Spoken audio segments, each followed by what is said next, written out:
गजा के नाम से जाने जाने वाले ड्रोन्स अब अब्राहम लिंकन को निशाना बनाएंगे। जी हाँ, बिल्कुल, ईरान के तबाहकुन ड्रोन्स इस वक्त फ़िज़ाओं में हैं और अब्राहम लिंकन की पूरी निगरानी में मसरूफ़ हैं। आमिर रज़ा से बात करते हैं। आमिर भाई, ईरान के कुछ ड्रोन्स हैं जिनका नाम गज़ा है, मतलब उन्होंने गज़ा नाम रखा हुआ है, वो इस वक्त फ़िज़ाओं में है। अब्राहम लिंकन की भरपूर निगरानी की जा रही है कि वो इस वक्त कहाँ पे है। इन ड्रोन्स की खसूसियात क्या हैं और क्या ये सिर्फ सर्विलेंस ड्रोन्स है या निशाना भी बना सकते हैं अब्राहम लिंकन? ये सबसे पहली बात यह है कि सुबह मैंने आपसे जब एक वीलॉग पर बात कर रहे थे तो मैंने आपसे कहा था कि पहला सरप्राइज़ बॉक्स खुला है जिसमें से जो है रशियन हेलीकॉप्टर्स जो थे वो निकले थे। वो पहला सरप्राइज़ बॉक्स था। ये दूसरा सरप्राइज़ बॉक्स है। सही। और मैंने सुबह ही आपसे कहा था कि जैसे जैसे ये जो मशक़ें उन्होंने शुरू की हैं आबनाए हुर्मुज़ में, उसके बाद से सरप्राइज़ खुलेंगे। ये दूसरा सरप्राइज़ है। असल में ये ड्रोन टेक्नोलॉजी ईरान की अपनी बनाई हुई है। सबसे बड़ा सरप्राइज़ तो ये है, इनकी एक सीरीज़ है ड्रोन्स की, शाहिद नाम की। ये उसका सबसे बड़ा ड्रोन समझा जाता है। यानी ये इसको वैसे इसका नंबर है शाहिद 149, लेकिन इसका फ़लस्तीन में इसराइल पर जो हमला किया था गज़ा, उस वक्त पासदारान इस्लाम ने इसका नाम गज़ा रख दिया कि गज़ा के नाम से ये ड्रोन इसराइल में गिरेगा। अच्छा, ये वो ड्रोन है जिससे इसराइल भी खौफज़दा है। इब्राहिम लिंकन पे मैं आता हूँ, लेकिन ज़रा समझ लें कि इसराइल इससे क्यों खौफज़दा है। उसकी वजह यह है कि ये 35 से 40 घंटे तक प्रवास कर सकता है, बड़ी, मतलब दुरानिया प्रवास का। Without any refuelling. बहुत दुरानिया ये एक बड़े साइज़ का जहाज़ नुमा ड्रोन है, जिसके अंदर 13 मिसाइल हैं और 500 किलोग्राम बारूदी मवाद होता है। जबरदस्त। अब ये 13 मिसाइल और 500 किलो बारूदी मवाद, ये ऐसी चीज़ है, और अगर एक स्टेल्थ टेक्नोलॉजी के ड्रोन्स के अंदर मौजूद हों तो वो किसी भी मुल्क के लिए ख़तरा हो सकते हैं। अब ये 2000 किलोमीटर का सफ़र तय कर सकता है।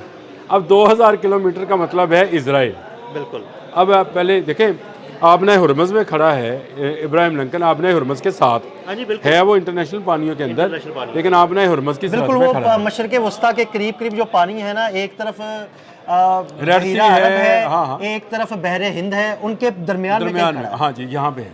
और ये आबनाए हुर्मुज़ के साथ खड़ा है, तो ये इसराइल तक जा सकता है ड्रोन, तो वहाँ तक क्यों नहीं जा सकता। और जिस पर 13 मिसाइल लोडेड हैं। यानी ये एक ऐसा ड्रोन है जो ईरान की अपनी टेक्नोलॉजी है। ये एक ऐसा ड्रोन है जिसकी स्टेल्थ टेक्नोलॉजी है। ये एक ऐसा ड्रोन है जिस पर 13 मिसाइल हैं और 500 किलोग्राम बारूदी मवाद है।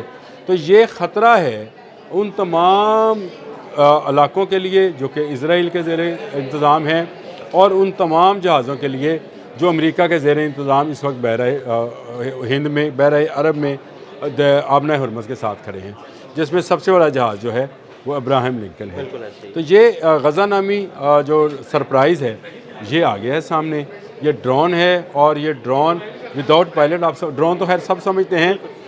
इसकी दिलचस्प बात यह है कि विदाउट सैटेलाइट ये जो UCAV है, UCAV जो अटैकिंग ड्रोन्स होते हैं उनके मतलब है ये सर्वेलेंस वाला ड्रोन नहीं है, यानी ये अटैकिंग ड्रोन है। अटैकिंग ड्रोन है, और विदाउट सैटेलाइट इसको 2000 किलोमीटर तक कंट्रोल किया जा सकता है।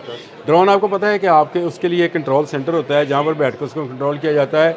खुद उसके अंदर मौजूद सेंसर और कैमरास आप तक रिपोर्ट पहुँचा रहे होते हैं। ये 2000 किलोमीटर तक आपको सारी तफसीलात भी बता सकता है, और किसी जगह पर भी खुदकुश हमला कर सकता है।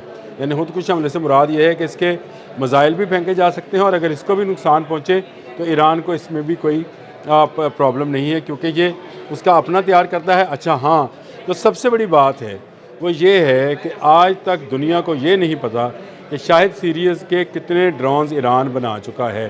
देखिए, ईरान पर थी पाबंदियाँ, ईरान किसी जगह से ना कोई बड़े जहाज़ ख़रीद सका, ना किसी जगह से वो कोई टेक्नोलॉजी ले सका।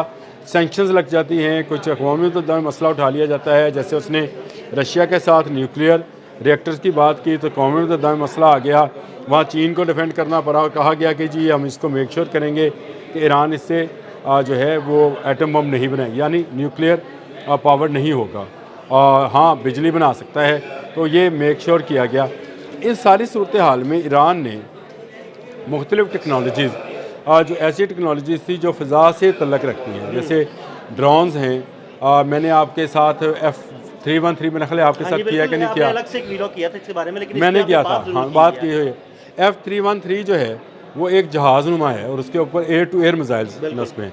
इसी तरह ये जो ड्रोन है इसमें एयर टू सरफेस मिसाइल्स हैं। ये 13 मिसाइल जो हैं ये 500 किलोग्राम बारूदी मवाद लेकर ये दुश्मन पर झपटते हैं और ये कई एक तादाद मतलब इनकी तादाद का अंदाज़ा ये सैकड़ों की तादाद में भी हो सकते हैं। मतलब अगर सैकड़ों की तादाद में ये ड्रोन्स उड़ें और अब्राहम लिंकन की तरफ सफ़र करें तो अब्राहम लिंकन कितने ड्रोन्स रोकेगा? ये मैं आपको कहता हूँ, इसके साथ 7 जहाज़ हैं इंटरसेप्टर्स जो मुख्तलिफ मिसाइल्स को रोकते हैं। जो इसराइल के ख़िलाफ़ स्ट्रेटजी थी ईरान की वो इंतहाई कामयाब रही थी और कामयाब इसलिए रही थी कि उसने मल्टीपल जो अटैक मिसाइल्स थे उनको फेंका था, जिससे उनका जो अपना आयरन डूम था वो नाकाम हुआ रोकने में। कुछ को रोका, कुछ को नहीं रोक पाया। मसरूफ हो गया, कुछ को रोक पाया, कुछ उसको तोड़ते हुए निकल अच्छा, इन ड्रोन्स को जो कि स्टेल्थ टेक्नोलॉजी के हों, इनका क्रॉस रडार सेक्शन जो है वो बड़ा मजबूत होता है, यानी इनको देखना मुश्किल होता है और अगर ये कुछ नज़र आएंगे कुछ नज़र नहीं आएंगे। अगर बड़ी तादाद में ये जाएँ तो वो आपने जो शुरू में बात कही थी कि इब्राहिम लिंकन का पीछा कर रहे हैं या उसकी निगरानी कर रहे हैं, तो ये बिल्कुल इस वक्त जो है ईरान के पोर्ट्स पर पहुंचा दिए गए हैं और इनको किसी वक्त भी जो है आसमान पर उठा दिया जाएगा।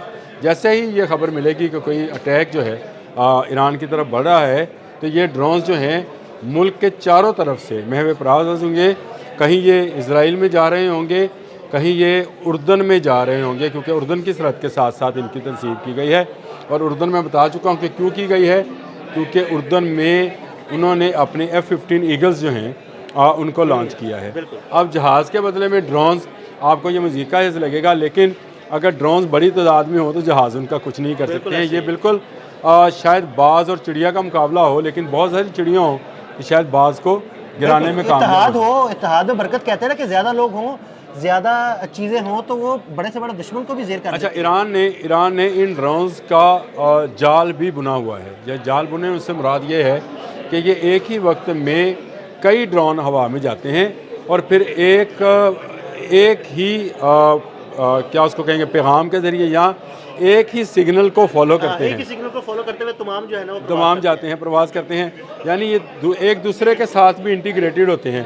इनको एक दूसरे के साथ कम्युनिकेशन जो है वो इस लेवल पर होती है कि ये अपनी फॉर्मेशन चेंज करते रहते हैं, बदलते रहते हैं और ये सारा काम इसलिए है ताकि रडार्स को जो है भटकाया जा सके। ये देखिए, ईरान की वॉर स्ट्रेटजी जो है, मैं ये समझता हूँ इस वक्त इसको स्टडी करने की ज़रूरत है, क्योंकि उसका मुकाबला एक बड़ी सुपर पावर के साथ है, जो दुनिया को ख़ुद को दुनिया की सबसे बड़ी सुपर पावर समझते हैं, अमेरिका उसके साथ है।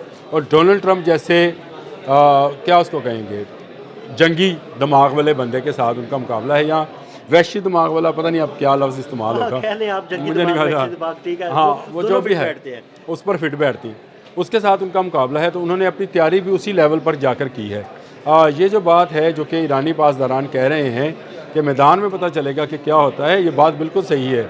आप किसी मुल्क पर एटम बम नहीं गिरा सकते हैं, ये सबको पता है कि अमेरिका ईरान पर एटम बम नहीं गिरा सकता है और रशिया यूक्रेन पर एटम बम नहीं गिराएगा। जंग होनी रवायती है।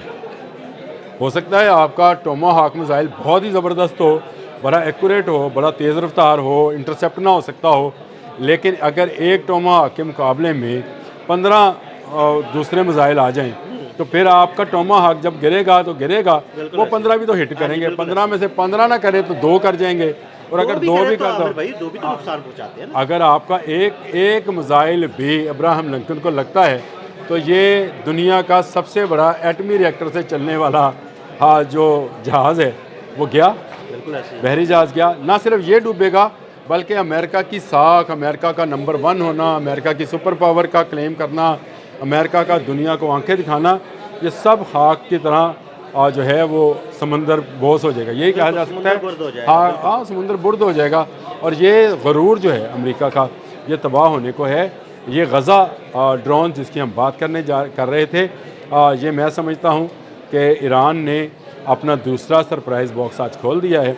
तीसरा सरप्राइज़ बॉक्स खुलेगा वो भी बताएंगे, चौथा खुलेगा वो भी बताएंगे।